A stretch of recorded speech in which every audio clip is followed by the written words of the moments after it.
You're listening to the Friends Talking Nerdy Podcast Network. Friends Talking Nerdy.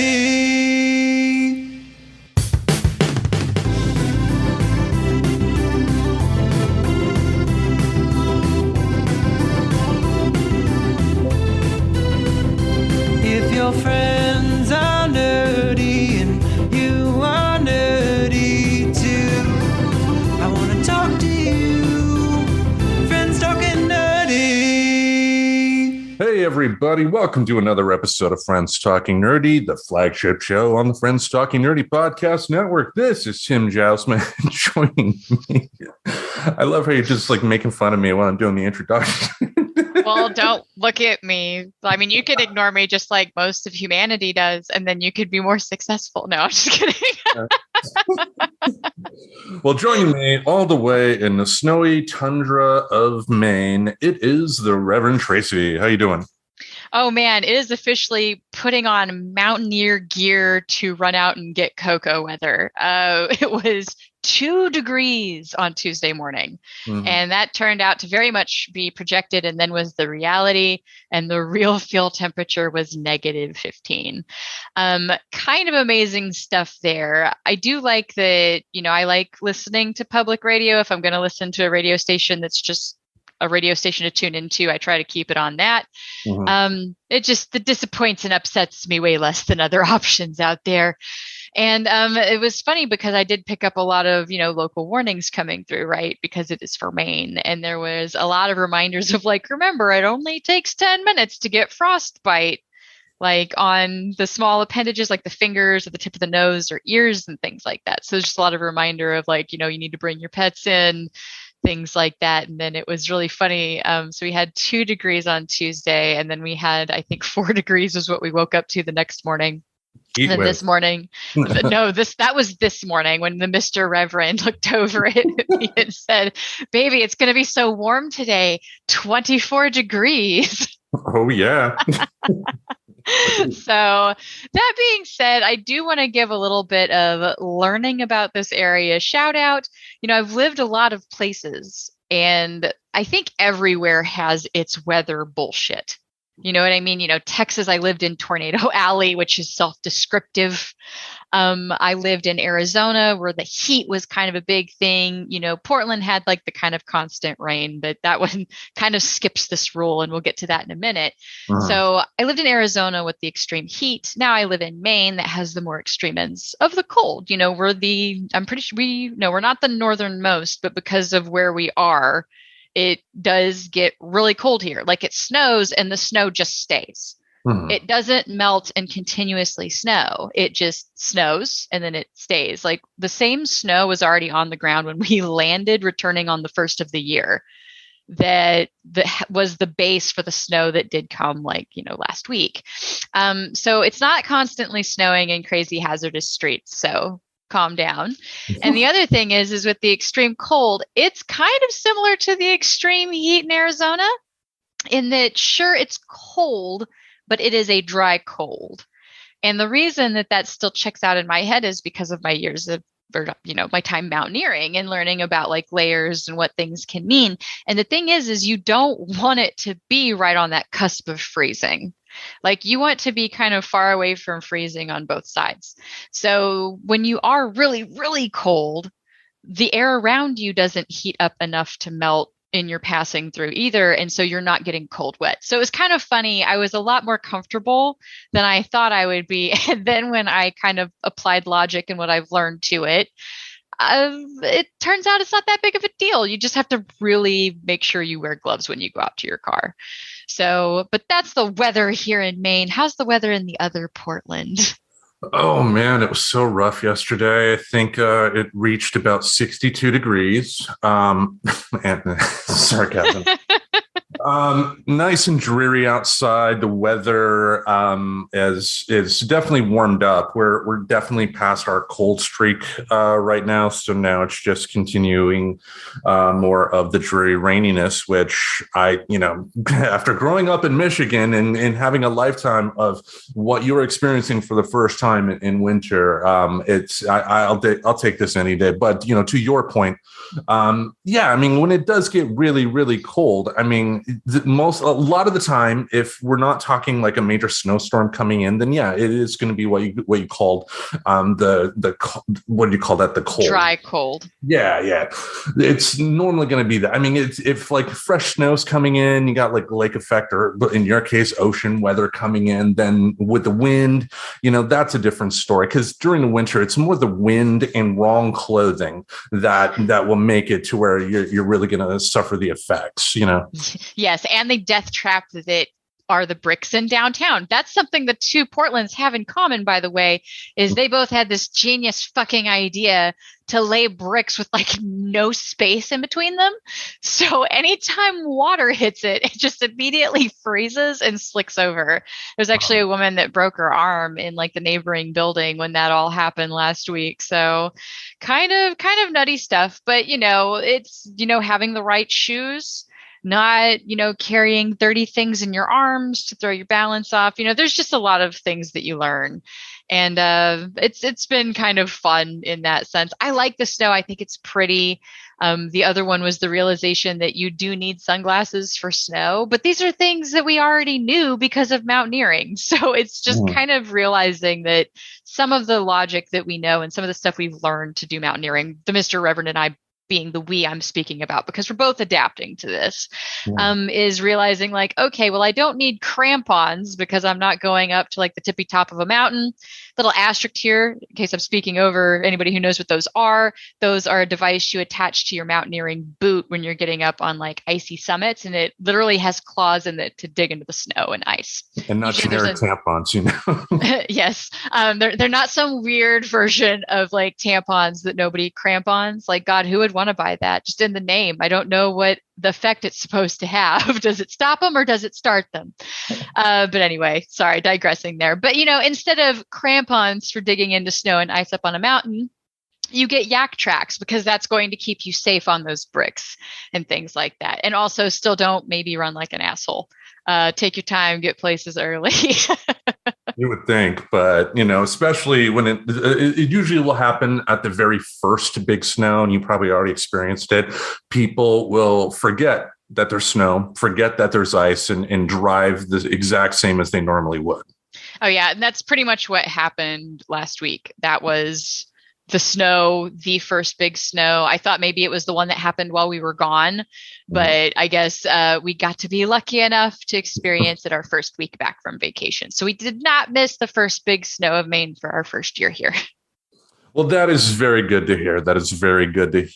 And, I think we'll use that into a segue, because we want some good news to go into the bad news that we're going to talk about right now. And we've lost in 2022, we've lost a good number of celebrities already. The legendary Sidney Poitier passed away in his 90s. Nice long life. Yesterday, as we record this, I heard the news that legendary 60s girl group singer Ronnie Spector, who's singing. I don't know if you're familiar with the 60s song "Be My Baby." I think so. Is that not the one in Dirty Dancing? It probably. I know. She also. Do you know the Eddie Money song "Take Me Home Tonight"? Yes, I know that one. The one I'm thinking of was like "Be my little baby." Oh, that's her. Okay, that was what I suspected. Yeah, she was 78, nice long life. When she was married to Phil Spector, that guy was interesting and did some rather bad stuff to her. But he's in a nice toasty place now. Wow. Yeah. I mean, it's odd that how much of that was kind of a theme, with some of the starlets early on, and how there was really almost like a puppet master type situation going on over that surprised a lot of people. I mean, I guess it's less surprising now, but it wasn't like people were turning a blind eye to it while it was happening, right? Like even stuff like with Tina Turner and things like that. I mean, my understanding, I think people were definitely aware of it, but also you got to, unfortunately, the times being what they were when the Tina Turner thing was happening, a lot of times people were not as proactive as they are today in terms of calling the police, offering help. It's just more that a lot of times people just, that poor woman, that they just accept. Bless her heart, or whichever it is, or you hope they see the light.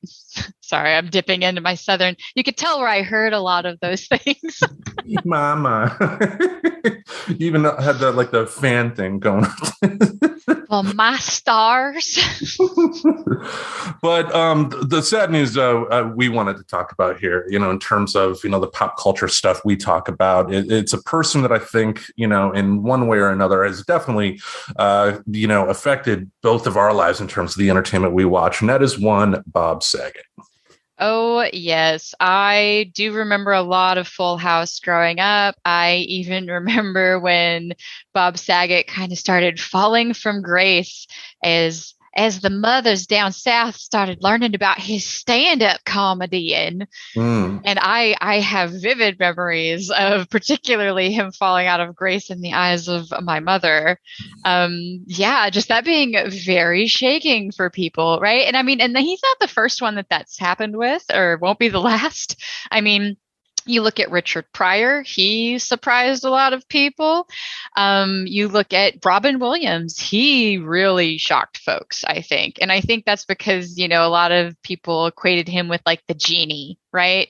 But yeah, Bob Saget, he was Danny Tannered, like totally. He even had a stand-up bit about a woman approaching him like after a show that he had done, and she was very disappointed, right? Because this is what comedians want. We want you to leave us live reviews by telling us to our face that you did not like what you just went to because we did not meet your expectation.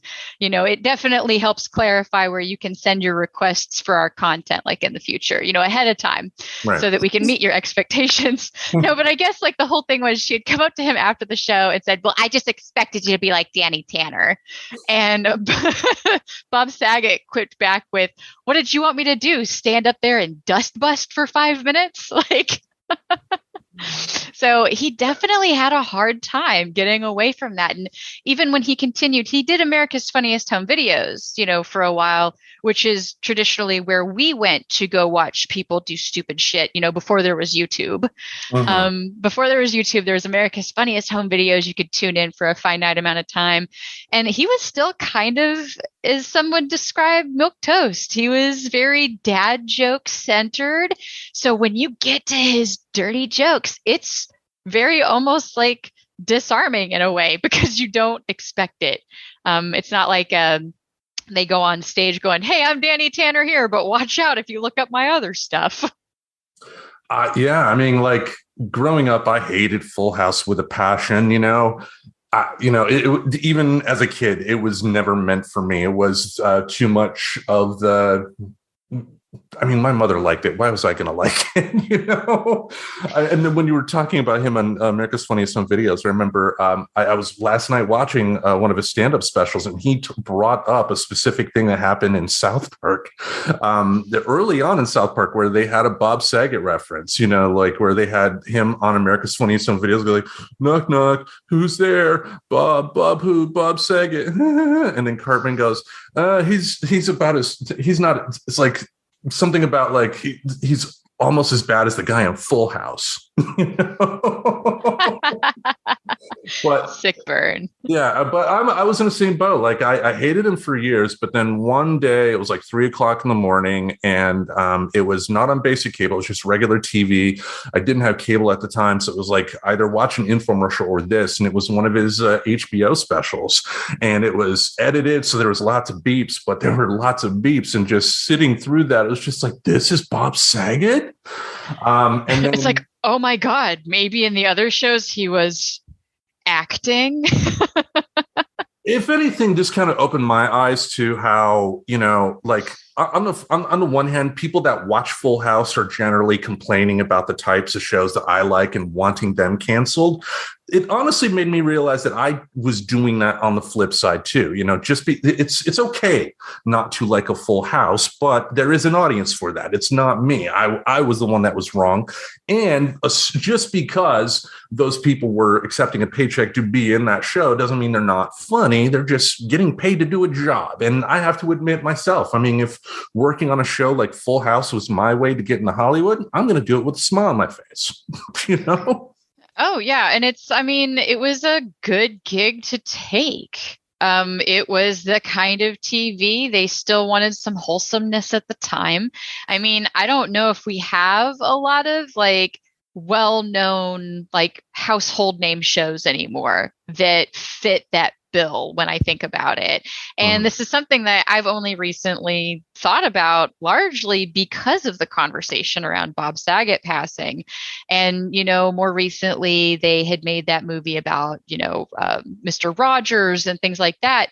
And so I'd say like within the last year was kind of me starting to put together, it's like, yeah, we don't have that anymore because we've talked a lot about like programming and how maybe even some things were normalized through shows like Married with Children, like some of the, we put the fun and dysfunctional attitude. Now there's shows that do that, but yeah, I don't think we've got anything these days that's like The Seventh Heaven. If you ever watched that show, because that was so on in the background of too much of my life. I like started to try to get into it, and I think I was the same way with Full House, because that was the choice. Like we didn't have multiple TVs, multiple screens in the house. Like you very much watched whatever the parents wanted to watch. So I don't know. If anybody out there can totally correct that, if there's any household name TV shows that like kind of fit the bill for wholesome family, I'm down to hear it. But I don't know. It seems to be a thing that has died off.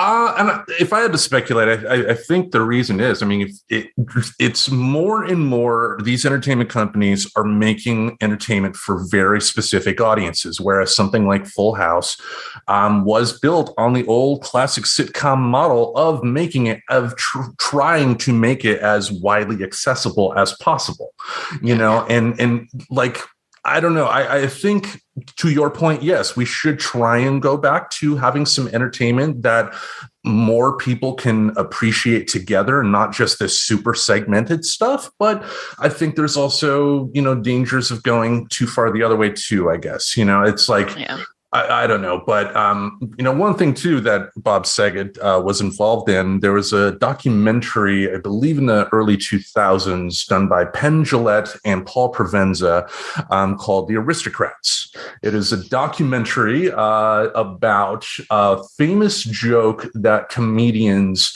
tell each other. It's not necessarily one that's seen the light of day too many times, unless you're Gilbert Gottfried. I think, in my opinion, Gilbert Gottfried is one of the few people that could pull it off publicly just on his delivery alone. Right. But I was surprised you didn't care for that. Why didn't you care for The Aristocrats? Oh, gosh. So to let the nerddom know and get you up to speed, we have, private conversations too, Tim and I, because we are friends IRL, as the cool kids say. So Tim had sent me this video. God, I don't know how long it was. I think it was like 8 or 9 minutes. It was way too much longer than it should have been. And it's basically Bob Saget sitting down doing his best version of the Aristocrats joke. Yeah. And it's a joke that I confess to Tim, like, I have never gotten this joke.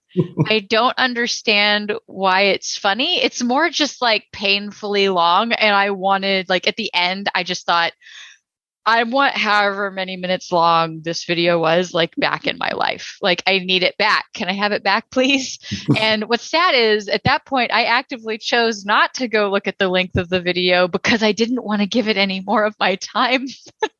Well, okay. But yeah, like, I mean, I get it. It's gross. And I totally see your point about Gilbert Gottfried, because he's got that ridiculous voice where I think that would distract so much. Meanwhile, unfortunately, in my head, Bob Saget is still Danny Tanner, because that was a lot of my intro to him. And I haven't seen a lot of his stand-up.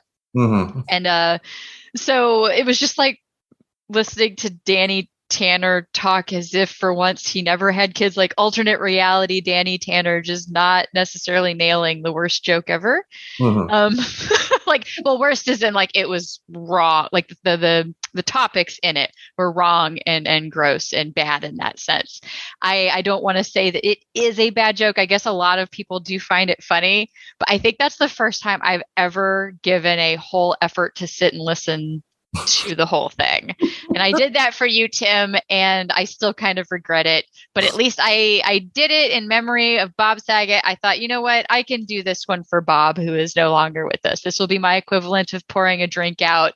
I will pour out 8 to 9 minutes of my life to respect this thing that Bob Saget did. And it was funny because there were times where he kept just breaking himself, which is kind of the one part that was redeemable about it. I love watching comedians break themselves and break each other, because you really shouldn't be breaking yourself. Like, but it happens sometimes. And then it's just kind of cute to watch like Bob Saget's micro reactions to first he breaks and he, gets out of it and he's laughing and you can tell he's like out of the joke for a second. And then you could just see him processing that he has broken himself and knowing that he needs to recover this and get back in. But it's hard because he's also trying to remember this really long, drawn out story of a joke. Yeah, for folks that are not aware, the basic premise, and I won't get too into it because, as the Reverend mentioned, it can get pretty wacky. It's the premise is a family comes into a talent agent's office. The talent agent asks them, what brings them in today, and they say, "We have an act we want to show you." The talent agent goes, "Show me," and then the family in question does the most vile, horrible things you can think of. Yes. The talent agent says, what was that? And they go, "We call this the aristocrats." And it's a joke. It's more of an exercise. It's like I mentioned with the Gilbert Gottfried thing, the way he delivers it is what gets it for me. And I think, the reason I love the joke, thanks to the documentary, is it's more about the delivery. It's not the content of it, But speaking of Gilbert Gottfried, last night I also rewatched on Paramount Plus the roast of Bob Saget. Oh, that would be a good one to watch. it was funny because Gilbert Gottfried was one of the people on there, and he did this thing where it's like, "I'm here today to talk about this false rumor that Bob Saget raped and killed a girl in 1990. It is totally not true that Bob Saget raped and killed a girl." You just kept going. Well, and then didn't they also do like historical roasts? The same guy that... There was one person involved with the Comedy Central roast shows, Jeff Ross, who they called Roast Master General of those shows. He was involved in historical roasts on Netflix, but it's same concept, just run by two different companies, even though they share one person. Oh, well, I mean, he was on that though. Bob Saget was. Yeah, because he did Abe Lincoln. And it was so funny because if you want a little bit of nostalgia tickle, for those of you that did watch Full House, they had, the Uncle Jesse and Uncle Joey, I think both of them were both on there as other ones. Pretty sure. I know Uncle Jesse was, because John Stamos does not age. He has discovered the fountain of youth. I don't know how he did it. Him and Rob Lowe have secrets, man. And I'm telling you. But yeah, he was great in that. I thought it was a bummer. I guess he had tweeted like just the night before about how he was doing a tour when all of this went on. For people that didn't know that, he was out doing I think a dark comedy tour also. Like, I thought it had like a dark element to the name, but he had just tweeted about how he was like excited and still invigorated to be in comedy. So, I mean, I'm happy that it's been reported early on, because I don't know if they have like an actual cause of death yet. But they did be like 6 to 10 weeks before there's an official. Yeah, because they're gonna have to figure it out. But it did at least say, because my first thought was, oh no, was there anything illicit? Did we accidentally overdose? Because unfortunately that happens a lot, especially with comedians, it seems. Suicide and overdosing, usually due to self-medicating, can be an issue. So I was at least kind of relieved to hear that it didn't seem to be drug related. I know that doesn't necessarily answer if it's not the other thing as well. But so I hope it was natural causes or something peaceful. He was found in his hotel room, from what I understood. Yeah. But I don't know. I don't get super into the, oh my God, I need to know exactly how they were found and when and in what position. And I just, I was curious enough to click on something that said, no foul play type sitch, and it was very vague back then. So I don't follow these things very closely for anybody, not even for Betty. It really just took a while for it to come out. Then you start seeing the news saying, natural causes, etc. So Yeah. I'm sure I will see those things soon, but at least early on, it doesn't seem to be anything, like that. Yeah, I mean, and it would suck if it did. I mean, like I've never heard of him having like a hardcore drug problem, but it's usually not anybody with a hardcore drug problem that necessarily falls into that. It's the people that maybe have not taken drugs in a long time and then think, oh, there's some cocaine there. It's just a little bit, and not really, not judging it the way they should. But, by all accounts, yeah, it just sounds like that maybe he had a heart attack or something. I mean, I've read the articles too. They, stated like no drugs were found. And if there were drugs, you would think that'd be one of the first things they would say. So, more than likely after the autopsy report comes out, we'll just find out, like, yeah, maybe he had a brain aneurysm, maybe he had a heart attack or just something. And hopefully there wasn't any pain that he had to feel, if any. Yeah, because I wouldn't wish that on anybody. Like, just as a general statement to make, like, I don't really wish torture, suffering on people. But I just, I like to know that, some of the people that I look up to, the long-term comedians, right? Like, you don't want a bunch of, stories where it's all sad reasons for leaving this world. But yeah, but Bob Saget will definitely be missed. And talking about America's Funniest Home Videos too. I mean, that really is the prototype for what YouTube became. And the fact that he was even today when people talk about America's Funniest Home Videos, he's still very much associated with that show, even though he was only there for, I think, like the first 8 years of the show. Just the first 8, though. Yeah, but yeah, he will definitely be missed because, somebody that has been able to work so successfully in both good humor, Full House, goody two shoes type of humor, and the dirty stuff, someone that can fluctuate, that takes talent. That does take talent. Gotcha. And then I wanted to correct myself, just to say what the name of the tour was. It was Bob Saget, I Don't Do Negative Tour. And that's what he was out doing whenever all of this was, sadly happened. Yeah. So if you get a chance, watch one of his shows, watch one of his stand-up specials. He also directed one movie, Dirty Work, with Norm Macdonald. I've not seen it. Yeah, it's on HBO Max. If you're familiar with Norm Macdonald, you're generally going to understand what type of movie you're going to get. It's not the Citizen Kane of comedy, but it's in its own way, it's kind of funny. So plenty of his stuff's out there. So give it a watch. But speaking of giving a watch, how about we talk some Big Mouth? Let's talk Big Mouth. Let's do this. It's a Thanksgiving episode, which I did remember really enjoying the first time I watched through this.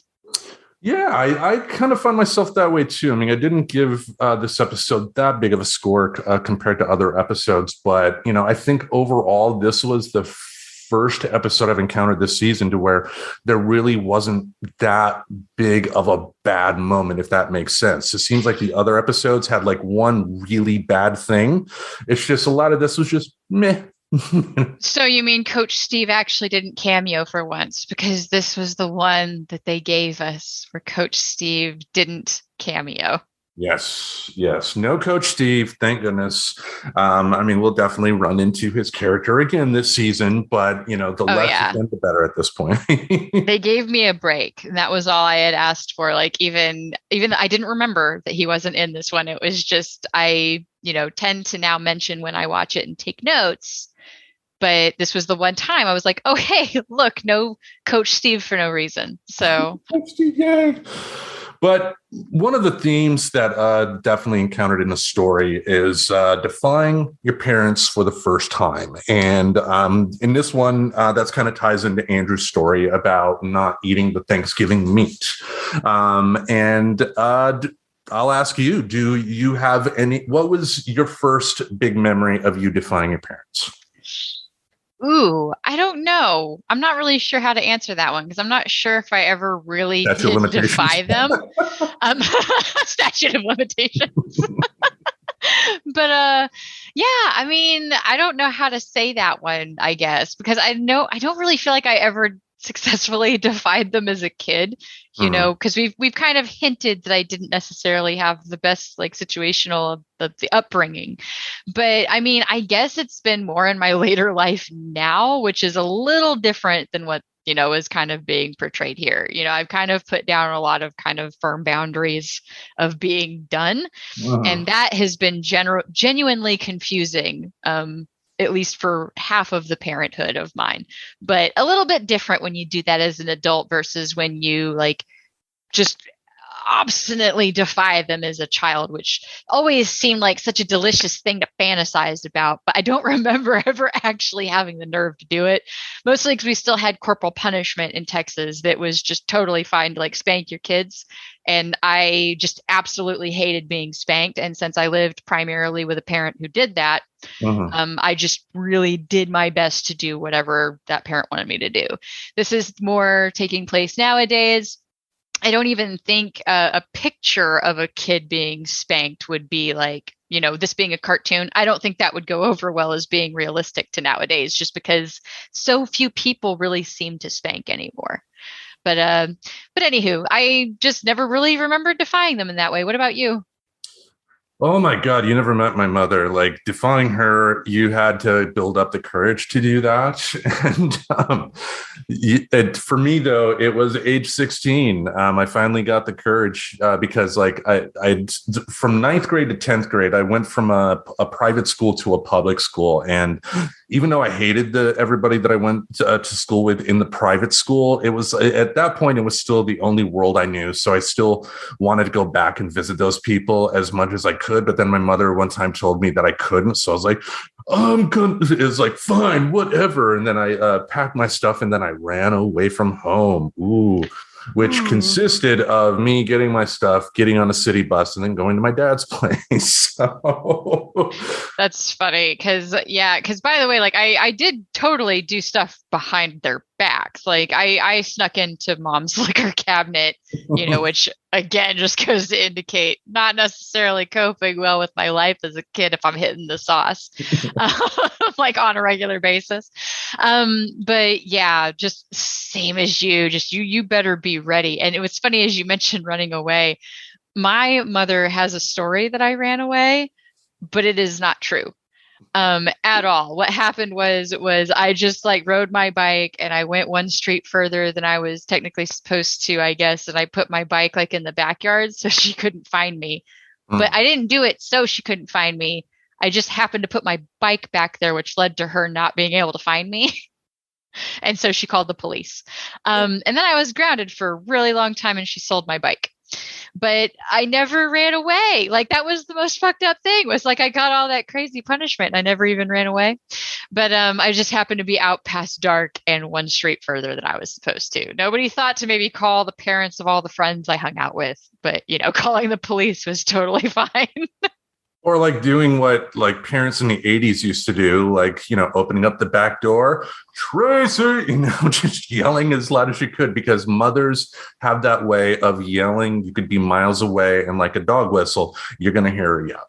Exactly. So yeah, didn't have any openly stuff, but that's funny. You ran away. Yeah, I mean, it wasn't like hopping on the back of a train and traveling and having like all my stuff like tied to like a stick or something like that. It was just going to my dad's place, and I ended up staying with him for a few months. But that was my way of defying. But as a kid, it can definitely be tough to defy, but there does need to come a time to where you have to put, your foot down at some point, even if I think it's going to happen more for older kids. And I think, the age as they're represented in Big Mouth is probably right around a start where you're going to see defying. But I think it is very much socially important for a child to be able to defy under the right circumstances. Oh, yes. And I think this is something that I hope we figure out and learn. Like that we need to maybe have an environment where our kids feel comfortable talking to us about things, Mhm. versus this weird fear dynamic that seems to come in a long history. But yeah, it shouldn't need to boil up to a point of defiance. You know what I mean? Yeah. I don't understand why there is an issue with like just encouraging a good conversational relationship with your kids. I don't know. Some people look at me like, oh, ho, ho, well, you don't have children, so you don't understand. It's like, well, but I've worked with them and I used to be one. And like they can totally handle conversations. Like they Yeah. can even handle some tough conversations if we didn't project onto them our insecurities around talking about certain things. So, I mean, and even some of that can come from straight admitting to your kid, like, hey, this is a topic that's awkward to talk about, but I still think we need to talk about it. Let's practice having a weird conversation.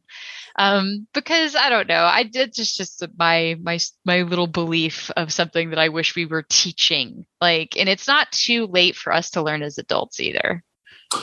Yeah, I mean, I think for me, as a parent myself, looking back, I think there have been times, my kids have definitely defied me on some occasions. I mean, they wouldn't be my kids either way, but I think a lot of it does boil down to the fact that sometimes parents can get so lost in the day-to-day minutia of being a parent that they don't take the time to remember that, this little creature that, spawned from your loins and whatnot is a tiny human themselves. And a lot of times parents do have that just listen to me attitude when it should be ideally a perfect world of allowing them to talk. Now, you want to make sure that they know who is boss, but you can do that while still, allowing them the freedom to speak up. Because if you're making it to where they're feeling upset that they can't tell you they broke a dish, what if they get pregnant? Oh, exactly. And I know that's something I've even, had conversations a little bit more with my older of the step kiddos. Mm-hmm. But, both of my step kids know if they come to me with something, I promise I will do my best to not react in a very angry or super negative way to the best of my ability. Right? Because I'm still going to be hearing some news. So I want to set an expectation that, I'm not like going to be able to lock down entirely. But as long as you're coming to me with things and trying to have an honest conversation or like work on something like, hey, you need help fixing a situation, like something as minor as spilling something, for example. Mm-hmm. Come to me. Like if you don't know how to clean it, come to me. And just making sure that it kind of is clear that as a parent, I do understand, because yes, I am a step parent, but I'm still in a parental role, is my job is really there to guide when I'm needed. Mm-hmm. In that sense. So yes, if any of my stepkids has an issue from spilling something and not knowing how to clean it to maybe they're having a fight or dealing with stuff at school, I want to give good advice for that as best as I can. I want them to know I'm not going to be interested in being mad at them. Especially if they're coming to me for help, even if it's like, hey, I've been cheating in this class and I realize that's wrong and I don't want to do it anymore. It's like, well, then we need to have some bigger conversations, right? Like you can still kind of guide and teach, and it doesn't need to come from necessarily like the traditional view of like the parent being an overlord in the situation, which is great because that is something, a theme that I had noticed or something that got brought up that I do like in this episode, but I'm going to leave it at that and bring it up for the good things later. There we go. Well, another thing that they ended up discussing in the episode in terms of themes kind of goes along with what Jesse has been experiencing. And that's if you have parents that have split up, whether it's divorce or they're just separated, and you, as a kid, you see them together and they're having a good time, how conflicting that could be. I know you mentioned that, you come from a household where, you have like a stepmother, I guess. So your parents did split at some point. Did you ever encounter anything like Jesse encountered in this episode, or were your parents grateful that they split like mine? I can't.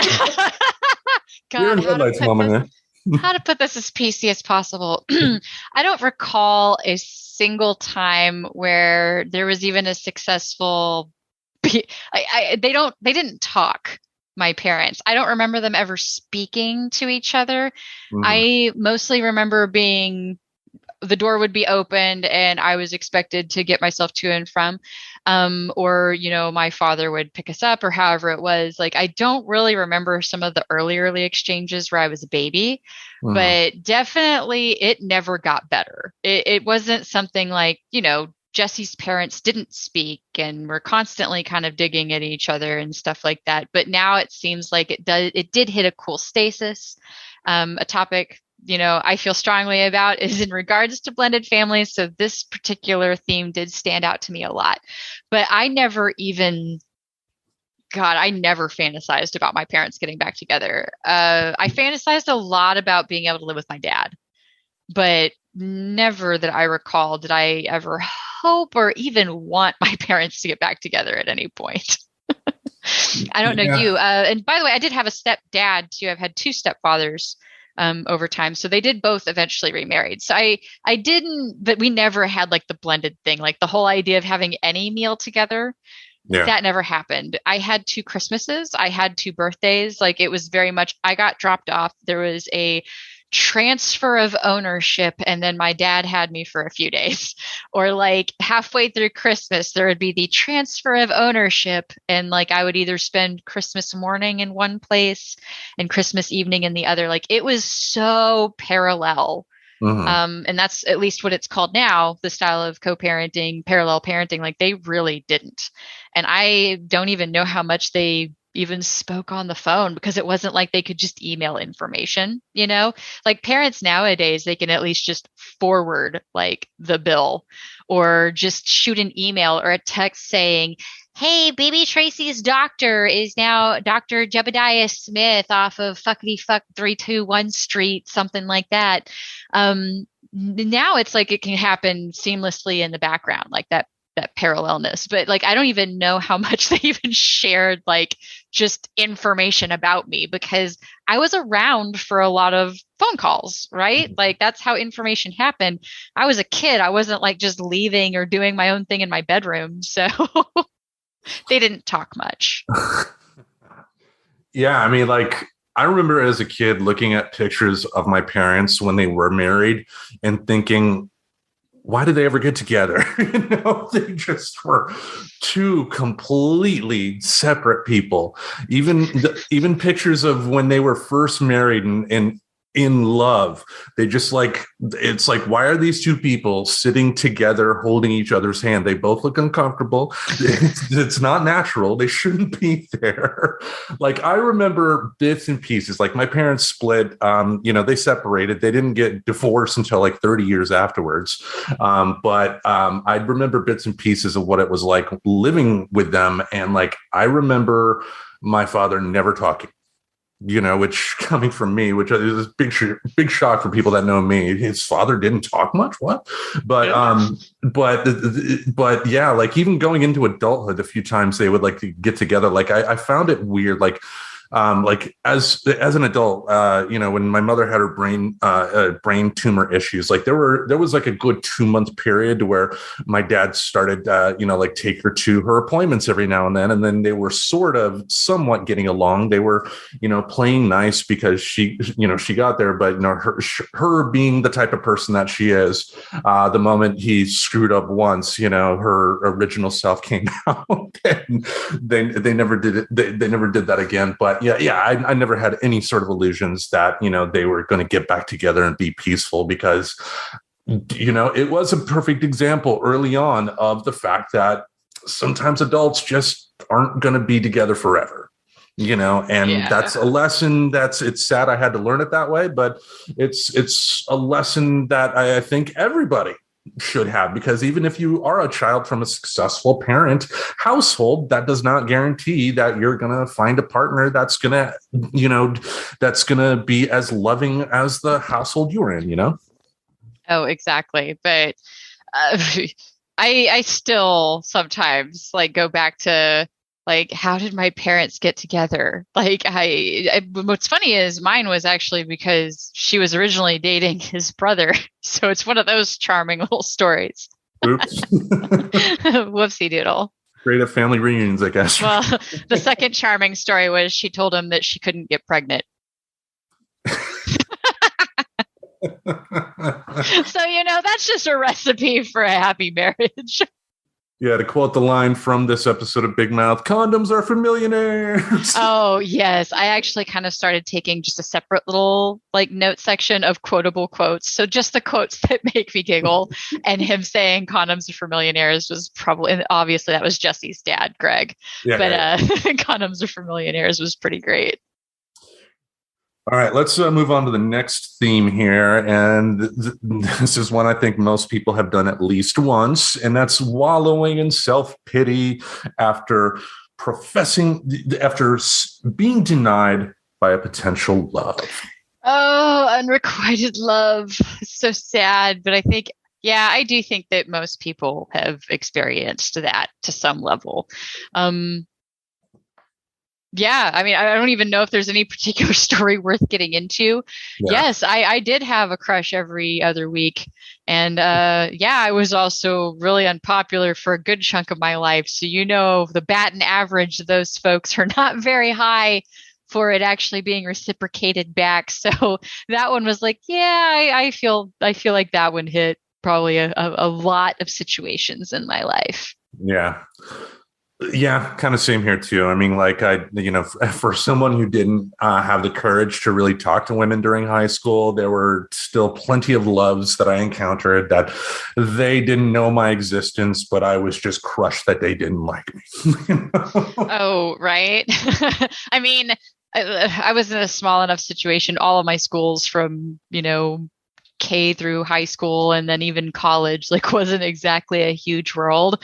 So to me, it was I almost wonder it's a little bit more unfortunate because they did know who I was. At least you had the anonymous factor of they don't even know who I am. I've just been kind of watching this person go to their locker. But, when you've got a graduating class of 70, most people know exactly who you are, and it's an active choice to not be interested in you. So I took it a little bit more personally early on, I think. Yeah, I guess that's the beauty of Grand Rapids for me. It was a big enough city that, we had bigger graduating classes. And yeah, there were plenty of people I went to school with that are like, I went to school with you?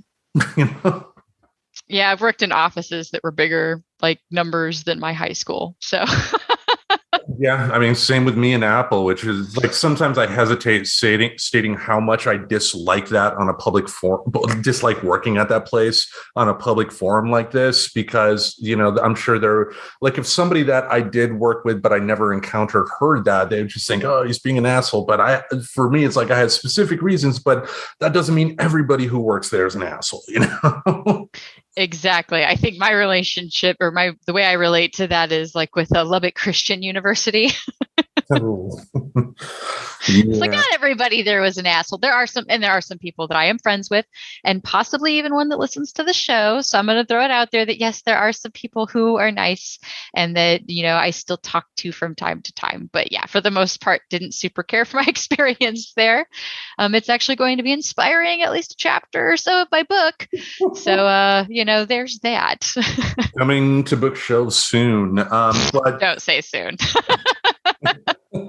Soon-ish, I guess. But one thing too, I guess we can talk about is that, again, parents, when it comes to kids that deal with this unrequited love, it's I know my parents never sat me down to have a conversation about stuff like this. I didn't sit my kids down, unfortunately, and have a conversation about how much that can suck.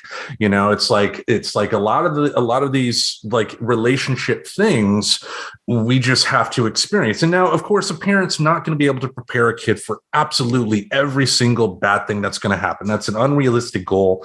But something like this, I think, should be a part of the conversation. As a parent, I do feel bad that I did not take the time to have that conversation, to have a talk with my kids about, sometimes you're going to fall for somebody and they're not going to be into you and that's going to suck, but that's okay. Right. And I think that's where I do appreciate a trend where people want to talk about teaching emotional regulation. Every now and then you see those posts come up of what's the one thing they don't teach in school that they should.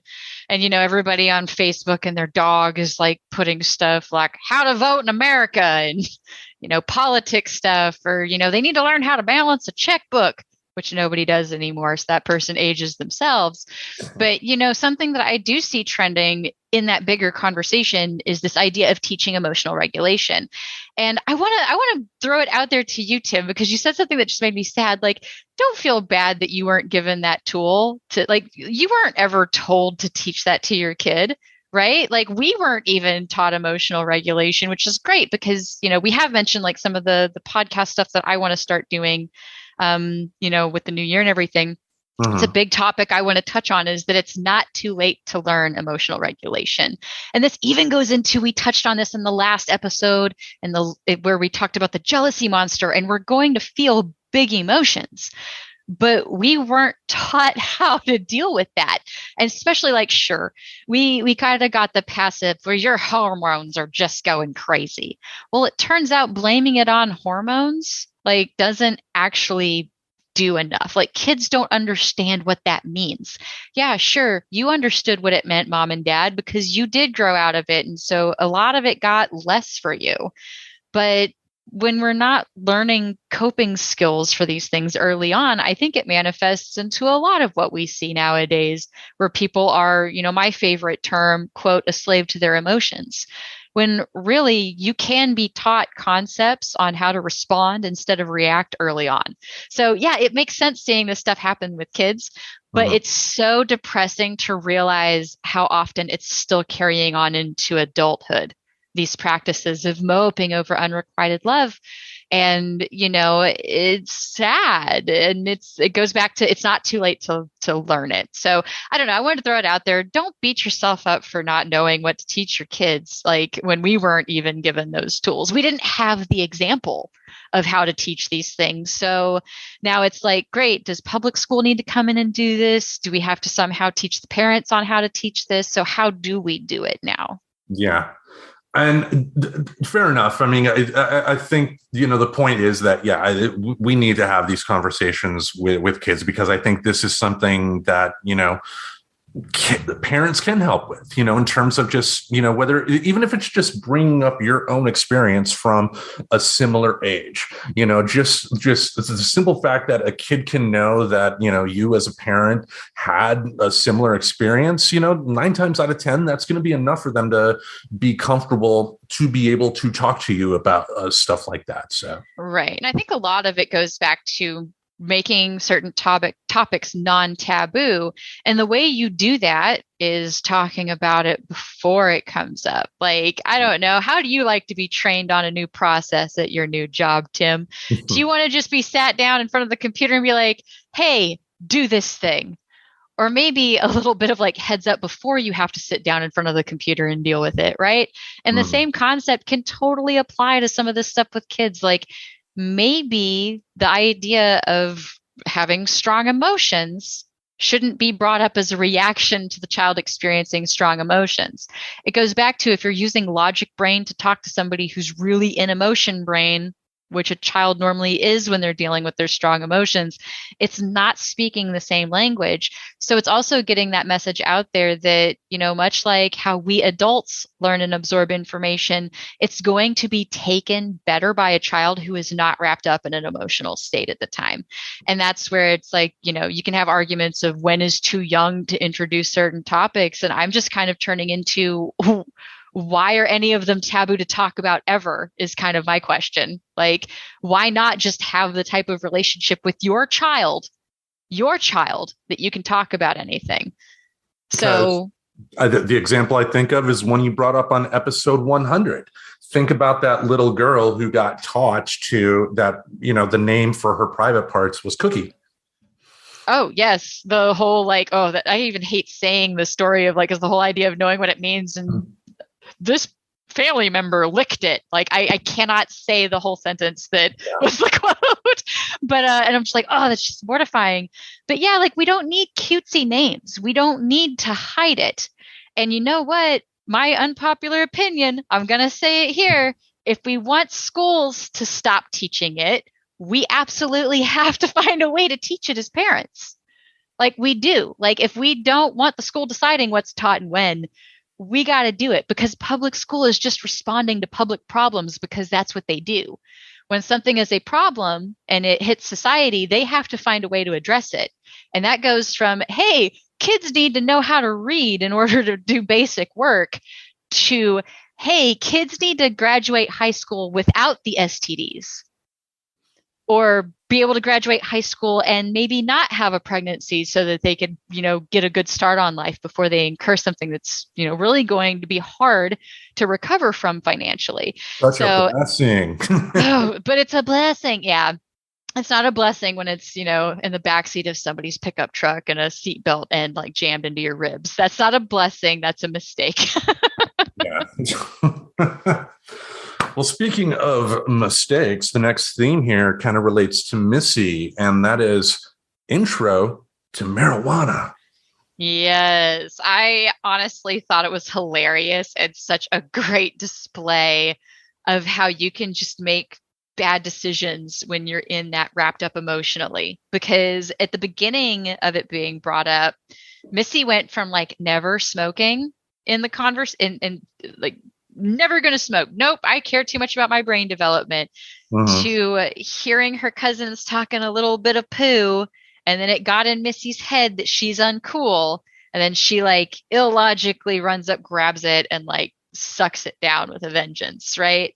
So I thought that was actually a really good portrayal of how you can make a bad decision just based on feeling emotional and vulnerable at the time.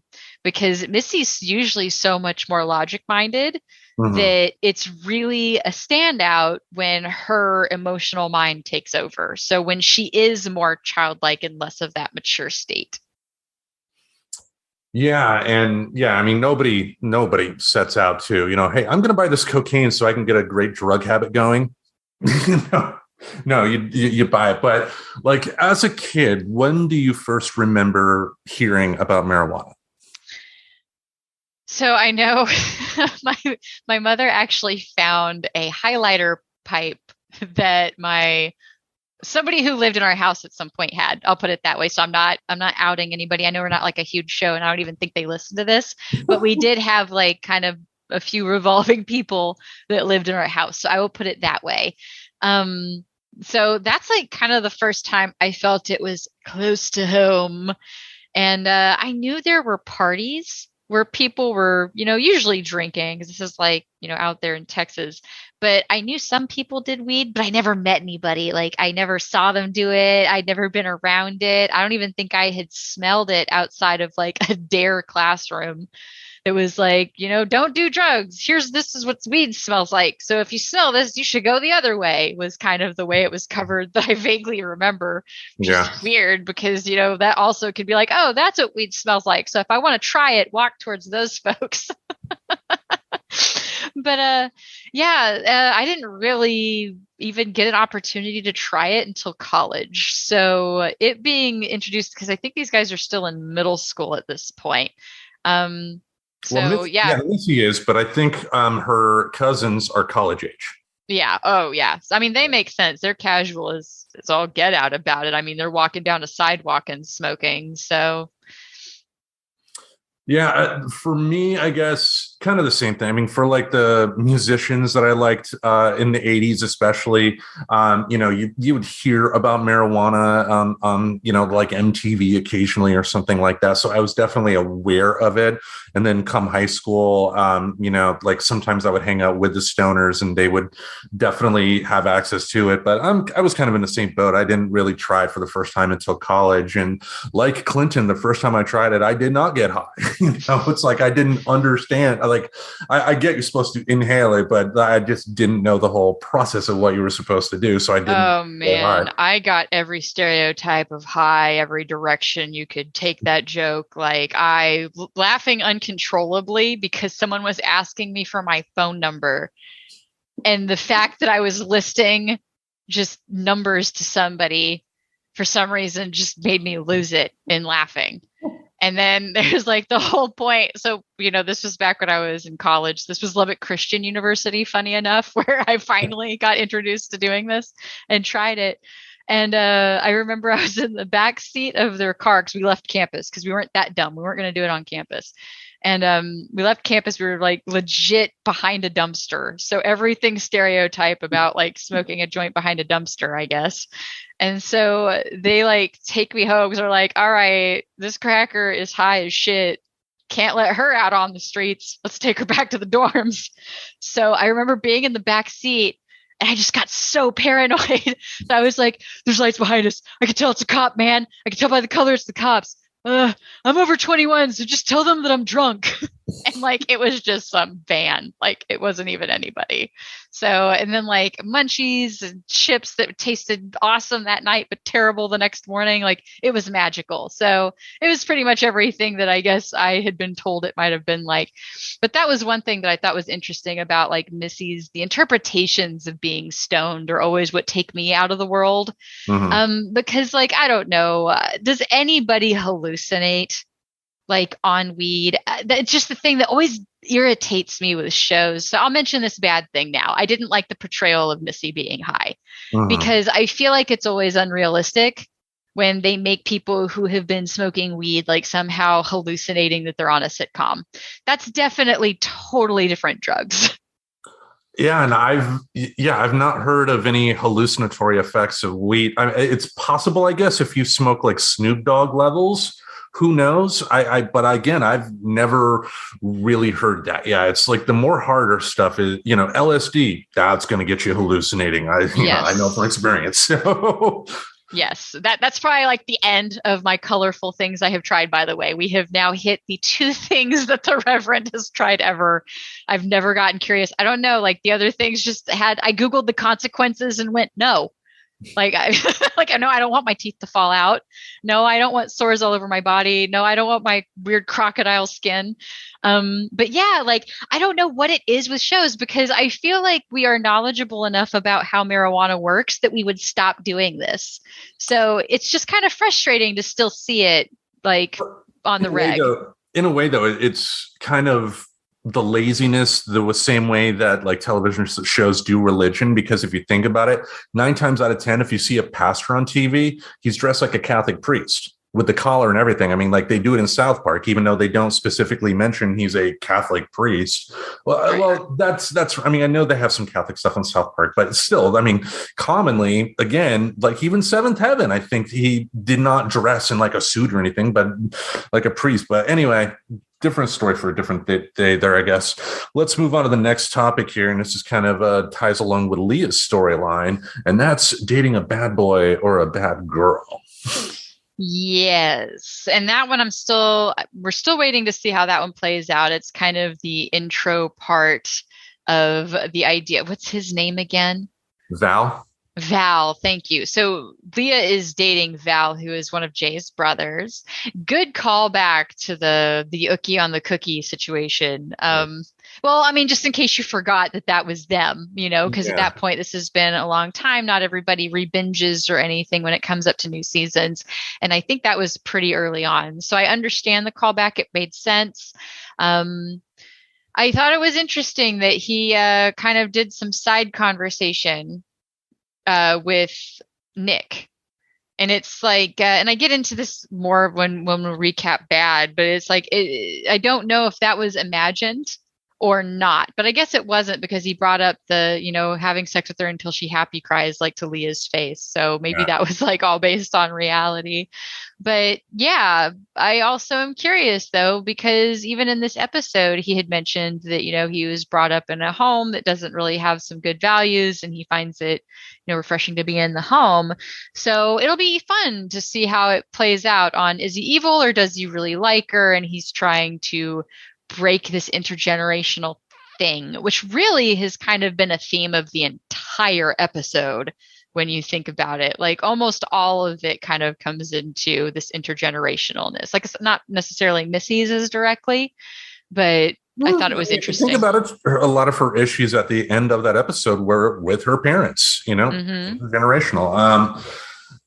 For me, I guess when it comes to the dating the bad boy, bad girl, I mean, more often than not, from what I hear, especially from lady friends who have dated bad boys in the past, it's not that they want to date a bad person. It's just that 9 times out of 10, this person that has the label of being the bad boy or the bad girl is pretty damn confident. You know? Yeah.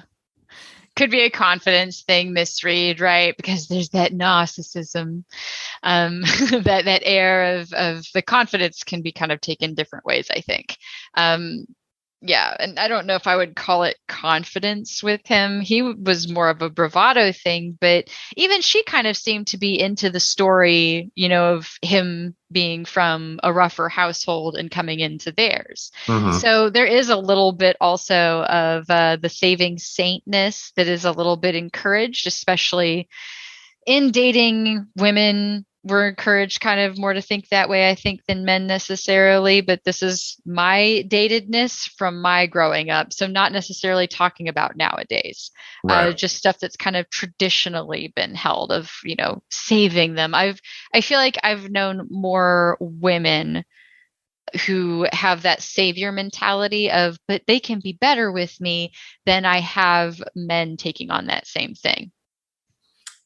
Yeah, I mean, because it's, even though we're talking about the concept of dating, I mean, it's, women typically have had to deal with a lot more in dating than guys. I mean, for being a white guy, dating can be pretty darn easy, because I don't have to worry about, is my date going to turn into a monster? Are they going to do something bad or whatnot? I don't have to worry about stuff like that myself. But when it comes to, I guess, kids, though, like, what types of conversations do you have with your kids to kind of prepare them to be a little more discerning, I guess, in the people that they pick in terms of potential partners? Because you want, like for me, like if my daughter was like dating a guy who was like in a gang or something like that, I'd be upset. But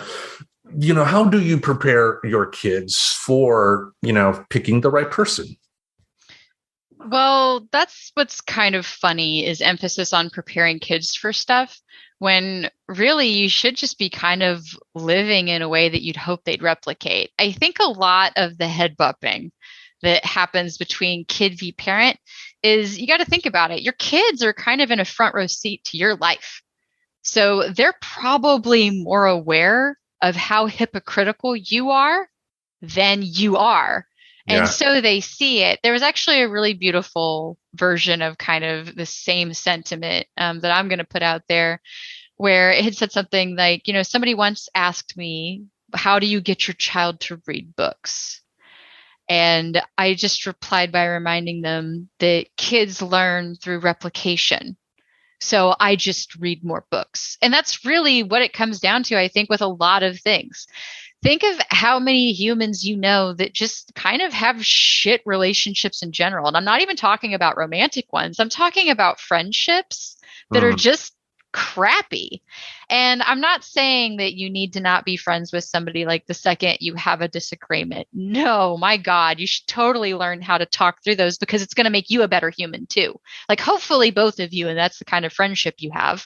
But, ultimately your goal is for you. You should only try to control yourself in that sitch. But yeah, like, I think a lot of it just goes with, if you want your child to emotionally regulate, check yourself and make sure you're emotionally regulating.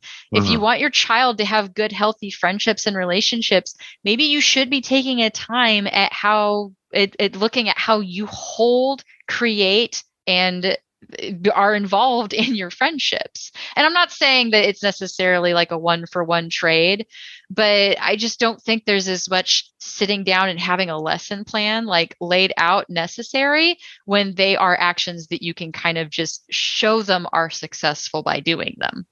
Because there's a lot behind the monkey see, monkey do, and kids aren't really good at being told to do one thing where the living example of the generation that has survived in front of them is actively doing something different. It literally creates a conflict in their mind. So I don't know. I I'm not sure how common the bad boy, bad girl temptation really is out there to necessitate like a lesson plan around it. But I would kind of wonder if those people, are possibly just kind of like spinning off of some unhealthy examples they have seen. And it's not even just your own parents that you have for examples anymore either, because it goes back to TV being programming in that sense that it normalizes things. So it's even looking at what kind of TV is your child consuming, because these are giving them examples of how adults act. And that's where they're going to pick up some of this stuff. So this is where I go into, I think some of our programming is a little damaging for younger minds, especially when they are learning how to make friends, because they're seeing some of this weird toxic crap that we've made look cute and thinking that that's what they're really supposed to emulate. And I think that's just kind of turned into some really toxic friendship dynamics that we have nowadays. Well, speaking of that, that kind of ties into the next theme here with Andrew's father of family flaws staying in the family through the generations. Now, as someone with kids myself, I know when I first had my kids, I said, I'm not going to do the things that my parents did to me, blah, blah, blah. And then, now I'm at the point where like my youngest is about to turn 16 here in a couple months. And, my kids are essentially already grown here. And I look back and see like, I made a lot of the same mistakes my parents made too. It's going to happen. It's going to happen, but it's like, what can you do, I guess, in terms, let's use the prepare word again, preparing your kids for the future like that. Do you have that conversation with, like what I've done, like with my oldest, for example, like, I've started with him trying to push the importance of, being able to talk more, being able to, express yourself more in terms of your emotions, whether they're good or bad. But like, how do you do that? I go ahead. Well, I mean, that really comes down to, I'm a big proponent of shadow integration, and Jungian psychology is really fascinating to me. So a lot of it is literally looking at your own shit and understanding that some of it stinks. Mm-hmm. And I think as far as how that relates to the relationship with kids and how that can go is, maybe you need to be honest that sometimes your shit is going to stink. And I say it in a funny way, but I still very much remember my stepson, when I first had the conversation that I can be wrong. He looked me right in the eyes and went, "You're the only adult who can be wrong." And it came from such a genuine space, because I think I was the first adult to tell him that I can make mistakes. Mm-hmm. I can spill things. I can say things wrong. So I think a lot of it comes with even just being willing to admit to ourselves as parents that we can be wrong, but then also being able to let the kids see behind the curtains a little bit, that you don't know everything, which is not something that we've traditionally done from a parent to child relationship. Mm-hmm. As much as we want to say we've gotten away from older ways of thinking about it, we still kind of have this weird toxic familialism where you're supposed to listen to dad because he is your father, and you're supposed to listen to your mother because she is your mother. But when you come from, a house that was, say, abusive, for example, it wasn't okay just because he was your father. So maybe kids actually do need more to respect you other than you birthed them, that you contributed to them existing. Because maybe potentially we pick up early on that that's not the best reason to listen to somebody. Right? It's not necessarily the best reason to accept how you're being treated by somebody either. So yeah, like maybe we can just come down off of this idea that parents are supposed to be viewed as always right. And yeah, sure, there's things that you're going to instruct on factually, but there's even times where that's going to be wrong. I think one of the funnier examples of me going, "Oh my God, guys, I accidentally told you something that wasn't true," was talking about taste buds. Because when I was a kid, they were still teaching that, you taste sour with the front and you taste like with different parts. and they found out that's not really how that works. So Mhm. I wound up needing to correct something and then explaining that, yeah, it turns out like after they had taught me that as a kid, at some point they science and studying things like discovered that things like ideas and thoughts can evolve and change. So, I could have been wrong even in my behavior or my attitude or yelling. Some of the cooler trends I've seen have to do with something called positive parenting, where it's like, no, if you lose your cool on your kid, you owe it to them to apologize, not just because you yelled at them, and that's really not cool, but also to teach them how to apologize, because that's also an important skill that they can learn just by showing them how to do it by doing it with Also, them. also talking, I think of my youngest, like he would have a habit of making a mess, but then trying to hide it because he was embarrassed by it. And, ultimately what I found worked with him the best was me being able to tell him, kind of talking to him about, think about it from a different point of view. Let's say you're the adult and you encountered this mess. Would you not be upset if you encountered that? And he ended up saying, no, yeah, I would. And so I was able to tell him, like, as a parent, yeah, you are going to be upset because it's just an initial reaction that comes. But as your parent, I see this mess. It's my job to, make sure that it gets taken care of. So, yeah, being able to talk to your kids, it's definitely important. You don't want to do like my mother, like, don't swear in my fucking house. That was right. But yeah, challenging intergenerational family attitudes and beliefs. Like, it's such a delicious topic to see covered on here that it kind of contributed to my end score at the very end. But really did like love this idea of bringing up that maybe just because you were raised by an angry disciplinarian doesn't mean that you need to continue that. And especially if you start seeing that you're doing things like that. But in order to see you becoming like your parent, you need to be willing to look at yourself and look for those things that you were willing to identify are flaws within yourself.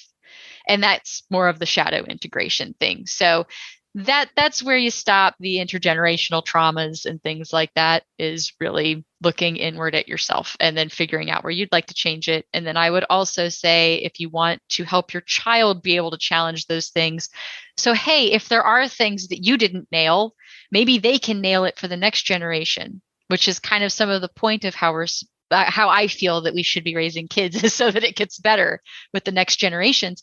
Give them that openness to have conversations with you. And hell, it might even improve your ability to parent your kid because you're getting feedback from like your customer in a way, Yeah. And most importantly, parenting does not end the moment they move out of the house. They're always going to need a parent. And if you are a good parent, you're going to do what you can to give them that support. Exactly. It's another mentality in our culture I don't understand, is the boot at 18 mentality. Like, really? It's not like a download. There's no manual of stuff that you're supposed to teach. Like, I'd rather just develop a relationship where they feel comfortable, leaning on me in need. I think that's a good family relationship to have.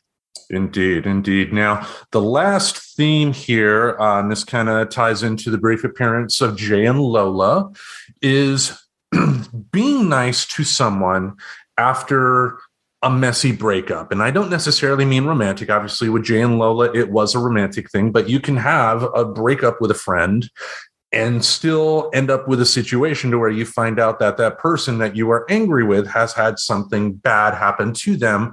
And as a human being, maybe you don't like that person, but you don't want to find out that, they've been hurt or something like that. So it's like you think about, should I reach out, and those can be interesting situations. Oh, exactly. I mean, he didn't tell her that it was from him. So he actually did it as a genuine, anonymous thing. And, they're pretty aware of each other's situations, right? Mhm. And he knows that, while he's got his own stuff that he deals with, Lola's alone, like a lot. Like, she's portrayed as being alone. That's some of the stuff that we've kind of, more or less kind of nagged on with this show, is like actually treating her situation with some seriousness, because she is basically a neglected child. But I thought it was really sweet to kind of throw in there. This little moment with Jay. I did think it was kind of funny, him in the trash can. It's like trash turkey isn't for fucking. Like, I've got more respect that or something like that. It's like trash turkey's for eating. And so he's eating the turkey that got thrown in the trash by Nick's dad. So, but yeah, that was sweet. I liked that it was brief because, yeah, I don't think that they would have had like enough to really contribute to the story. But that was just such the perfect amount of their story cameoing in Thanksgiving. I think any more than that, it would have been like a Coach Steve of it, like just unnecessary. Well, I'm kind of glad too that, he didn't like write a note. He didn't like knock at her door and say, here's this food or something like that. He just did something kind for someone who needed it, because like if you're in emotional status, obviously with somebody you've broken up with and something like that could occur, even if you do try and reach out with, a nice effort, it could easily go downhill as well because the other person may not want to talk to you, may not want to have anything to do with you, even if you are trying to do a nice gesture, Right. Well, let's talk about what we liked good. I saw your list. I know you even mentioned collecting some of your favorite lines from this episode. What would you say they did good in this episode? So I really do love this topic of intergenerational attitudes, beliefs, anger. I prefer to just call it what I think it is, which is sometimes trauma. Like some of the ways that we've taught and disciplined have been traumatic. And to me, that fits that bill for intergenerational trauma. There's even like some studies around like that specific side of it, like in mental health and everything of, the whole mother having depression tends to come down to the kids. Like there's even intergenerational depression and things like that. So intergenerational anger being brought up specifically is more or less what they called it. The turkey, like a lot of really solid wisdom from this Thanksgiving turkey, how anger has haunted your family for generations. The turkey talking about the story Marty told at supper, and then even ends it a little bit later with, but Andrew, maybe you can break the cycle of Glauberman rage. And that's the kind of introspective, like conversation you need to have in your own head. Because granted, you have to keep in mind, like these turkeys, like, right, it's not really talking. It's really more representing a conversation that Andrew's having in his own mind, I think. Like it's an epiphany, right? It's not the hormone monster. I don't even remember if anybody else actually spoke or interacted with the turkey. Whereas, the hormone monsters, other kids see them and interact with them. The love bugs, others can see and interact with them. So I think some of the inanimate objects are very much representing the kids having conversations just with themselves. And so that's the kind of conversation you need to be willing to have in your head. And now I don't think Andrew's angry yet, but how many people would still continue to grow? And he has had like some of those angry flashes, like those moments where he feels like he's being like his dad. So maybe this is him catching it early before he becomes that teenager that's really angry, that becomes that adult that's really angry. And then you're so set in being angry that you don't know how to unlearn it. And even so, you're not even going to want to unlearn it if you don't bother to look inward and see that you're doing it. So I really can't express how much I love that this topic got brought up in this show. I also really love that love languages got brought up in that sense. The realization by Andrew that his dad does show love in ways. Because what have we learned? Well, he was also raised by a very angry man who was then also raised by a very angry man. So, I mean, and Andrew's father never chose to be raised by somebody angry. So he is a product of that, but he does have ways that he shows love, which is the same way every father did in that family. It got taught as this turkey, which is kind of nice because it was kind of a mix of seeing him accept that his dad does show love in ways, but then also still question if he wants to continue that being how. So I just thought it was a very beautiful theme to touch on. It's something that I wish we talked about more as a culture and normalize this kind of thought process and, unpacking what we could do better so that we're not negatively affecting our kids, like just because of the way our parents raised us, because we didn't have control over that. We didn't get to pick who raised us. We got who we got, But we can kind of try to pick what lessons to take away from that. But you have to realize that you can put that effort in there, I guess, which is, it's hard. It goes back to when you're not teaching emotional regulation or even to that sense, shadow integration. Like it would be rough to stumble across that, I guess. The idea that you can change like the cycle of anger. Last two good things that I really liked. I liked Jesse's parents for once. I loved the idea of a blended family getting along. I'm a big fan of this. I even liked the mother's quote. Whenever she was explaining to Jesse, Jesse was like, but you guys were getting along. They were having the emotional conversation on the bed.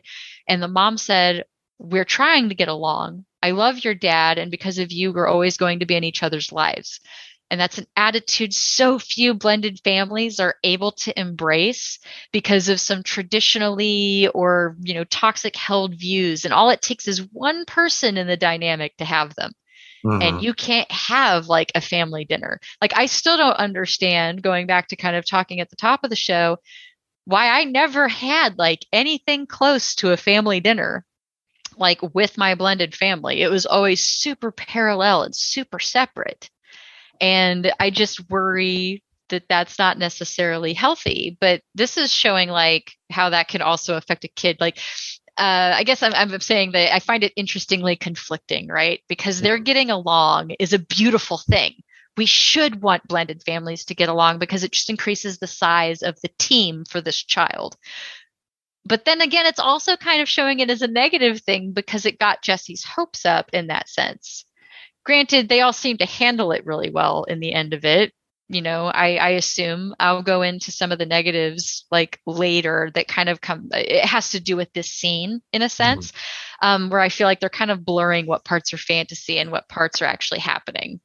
But as far as what I think to understand what happened in that scene, I really did love the conversation that Jesse's mom was able to have. And then, of course, the cheese baby kind of made me laugh too, but that's what kind of took me out of that moment at the same time. Right. So a lot of mixed feelings. And then the last good thing was I just like seeing Gratitude. I like the Gratitude. I think he's silly, he's cute, and he's not overdone. Probably because he's voiced by Zach Galifianakis, who is not like a regular on the show. I think they kept him. It sounded like Zach again. So I did like Zach Galifianakis and Gratitude popping in for a few good little chuckle-worthy lines, and then, not overstaying his welcome as he does. Better than Coach Steve. Oh, God. Oh, yeah. Other good. No Coach Steve. There was not a single Coach Steve cameo in this one. Indeed. Well, for me, I guess I know there's one line during one of Jessie's fantasies that I loved, where her dad says, "I stopped eating edibles," and her mother goes, "And I stopped eating pussy, baby." Yes, I had that down. Yeah, I had the quotable. I forgot the quotable quote. See, I keep forgetting it because I've had them in my notes, but they're somewhere separate. But yeah, I stopped eating edibles and I stopped eating pussy also got a really fair chuckle out of me. Other awesome ones was when Andrew was being shut in the trunk. His mom goes, "Take shallow breaths, Andrew." That made me laugh. Chunk of wisdom from the turkey. You were too busy reacting to his anger with your own anger. And that was when it came to seeing his father's attempts of expressing love.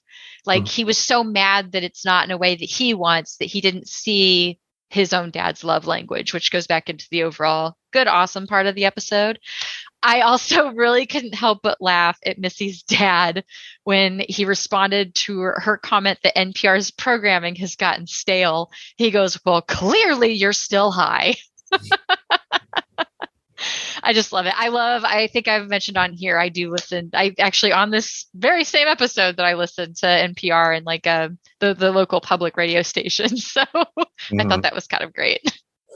Well, as far as, good, I had to put the Andrew storyline as good. I mean, this, for as much as we bagged on John Mulaney this season, I think this is the first time this season that I've cared about Andrew. And most importantly, I think this is the first time that I can recall that they made his father, Marty, a human and not a two-dimensional sitcom character.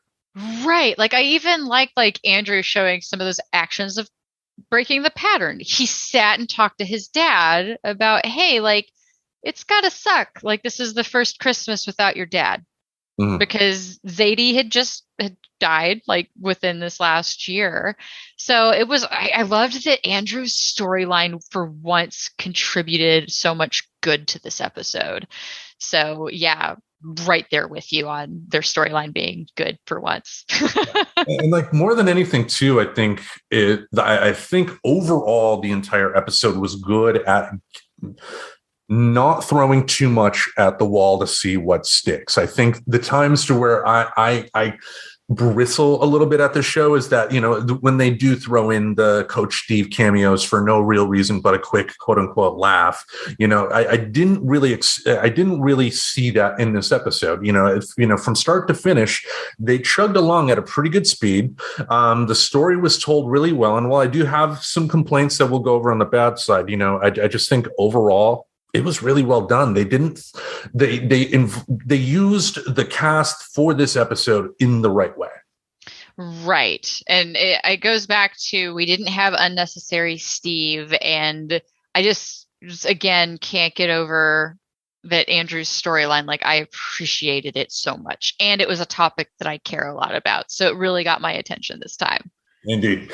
Now, what about the bad? Honestly, I'm going to keep this really short because there wasn't a lot of bad for me in this episode. The masked principal, why? It was just, he was there. It was a joke that I didn't really appreciate last season. And so it makes me almost cringe at the thought of, is Coach Steve going to be the masked principal? Because he wasn't in this episode and they just threw this masked principal in. And I'm like, oh my God, don't let it be that dumb. I also really didn't care for the text and vote bit. They followed the rules of 3. They tried very hard to make it funny, and it wasn't any of the times. Even the callback third one later was not funny. Yeah. And this was the comment in general, and it was mostly with Jesse, I think. But personally, I'm starting to have a hard time establishing between the reality and the fantasy scenes here. Like, how much of the talk on the bed between Jesse and Mom was real before she got up and left? And then again, later on the porch with Allie, how much was real before it slipped into the fantasy? I have no idea. How much did Allie hear? Did Allie even say how much she missed her and loved her back? I'm guessing not, because it didn't look like they had hugged when she snapped out of it. But to me, it just seems messy lately. And maybe that's representing something with Jesse. But that was all I had to say about the bad stuff. But to your point, though, I mean, I think that's more of just an overall flaw with the writing, because ideally you should be able to know, and we've experienced it in past episodes, where there has been a clear demarcation of fantasy and reality as it exists in the world of the show. And I do agree that this episode did have some flaws when it came to letting the viewer be aware of this is imaginary and this is happening for real. So I'm definitely with you on that. For me, I think the big thing that really stuck out as bad was Missy's storyline, because what was really different from this than the same time she met her cousins last season? It was really a recycled storyline. They didn't bring anything really new. They were just there to essentially put the joint in Missy's hand. And, I say this not as I didn't want to see them, because I thought, her cousins as characters were great. It's just, give me another reason. Don't regurgitate the same thing to where they're, the cousins show up and start making the comments about, Missy's parents, and then they bring up the hair again. And it was just more retread. And I guess, I didn't need to see that. I think they could have done something else that would have led, Missy down the same path. Yeah. Well, speaking of that, what is your overall score? How'd you like the episode? I liked it more than most, so I wound up just giving it a 7 out of 10. And I don't think I need to go too much further into why, just because I've glowed so much about just my appreciation for liking Andrew's story and the topic of intergenerational habits and raising concepts and anger, especially. So 7 out of 10. It was pretty solid. I really almost was teetering on giving it an 8, just because there wasn't a lot of bad. There were only a few times where I felt like I got pulled out of the story, but other than that, it was really good. What about you? Me, I gave it a 6 out of 10.